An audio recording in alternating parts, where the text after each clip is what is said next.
একটা বাবার সামনে একটা মেয়ে যদি মস্তিষ্ক বিকৃতি হয়, পাগল হয়, তাহলে সে একটা শিক্ষকের গায়ে হাত দেয়। 30 বছর পরে কেন থাকবে না পরিবারে, কেন থাকবে না শিক্ষা প্রতিষ্ঠানে, কেন থাকবে না ইসলাম শিক্ষার মধ্যে?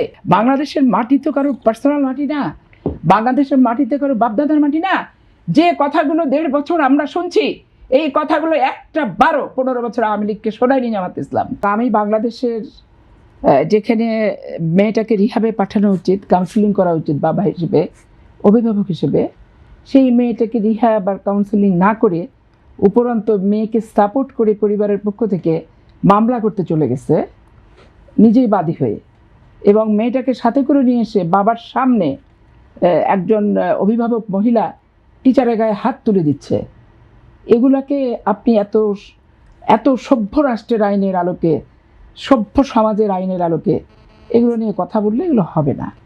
এগুলো ব্যাপারটা হচ্ছে কি, যে মানুষের মনের ভিতর যে কুমনোবৃত্তিগুলি থাকে, আমরা যতই সেটা ঢেকে মেখে পারফিউম টারফিউম দিয়ে সমাজে আমরা বেরোয় এসে আমরা খুব একবারে দোষ গুণ মুক্ত একটা মানুষ, ফেরেশতা তুল্য যে ব্যবহারগুলো করি, আলটিমেটলি এটা যে একটা নাটক, এটা যে একটা অভিনয়, এইটাই আস্তে আস্তে এখন প্রকাশ পাবে।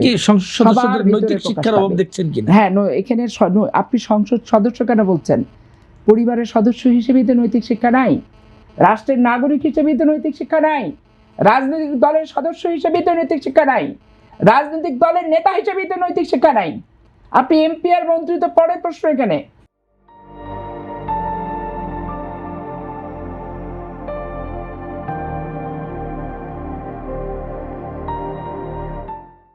তো যেই জায়গা থেকে নৈতিক শিক্ষাটা নাই, একটা বাবার সামনে একটা মেয়ে যদি মস্তিষ্ক বিকৃতি হয়, পাগল হয়, তাহলে সে একটা শিক্ষকের গায়ে হাত দেয়।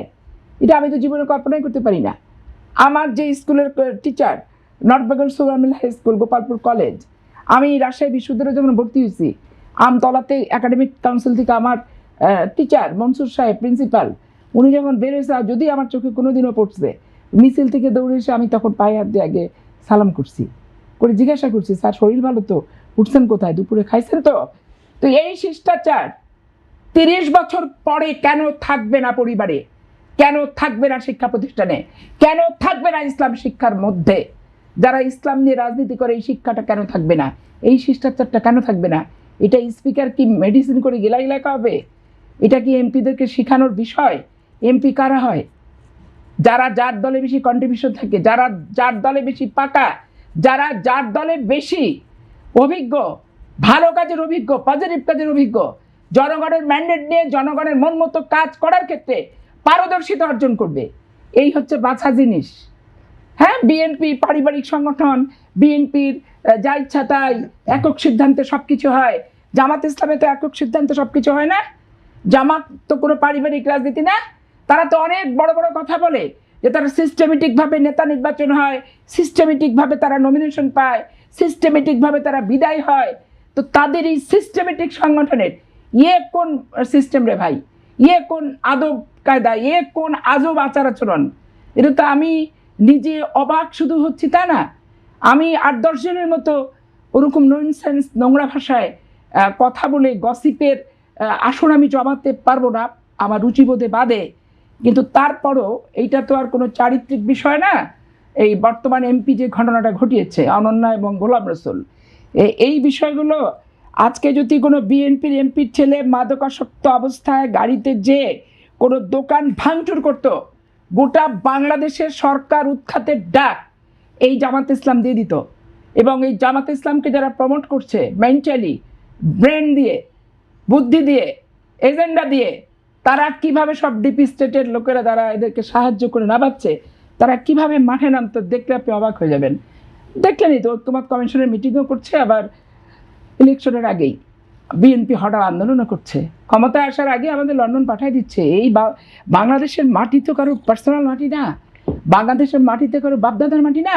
যে কথাগুলো 1.5 বছর আমরা শুনছি, এই কথাগুলো একটা 15 বছর আওয়ামী লীগকে শোনায়নি জামাত ইসলাম, যে তোমাদেরকে ভারত পাঠাবো, তোমাদের এদেশের মাটি থেকে বিতাড়িত করব, তোমাদেরকে উৎখাত করে দিব, একবারও কিন্তু তারা বলেনি।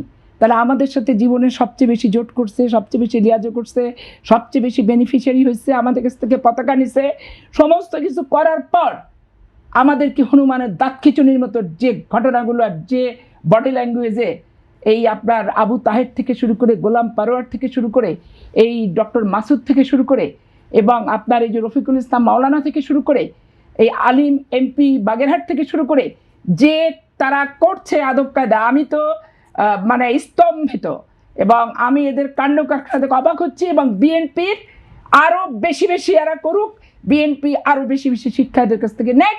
এবং জামাত আসলে কি জিনিস বিএনপি খুব ভালো করে প্রত্যেকের বোঝা উচিত, প্রত্যেকের বোঝা উচিত। এবং জামাত মুক্ত হওয়ার চেষ্টা সারা জীবনের জন্য বিএনপির করা উচিত। যে পৃথিবীতে যত বড় ক্ষমতাধর স্বৈরাচার বাংলাদেশে আসুক আর যাই হোক, অদূর ভবিষ্যতে জামাতের সাথে কোনো অ্যালায়েন্স যাতে বিএনপিকে করতে না হয় এবং না করে, এটাই একটা নাগরিক হিসেবে আমার প্রত্যাশা।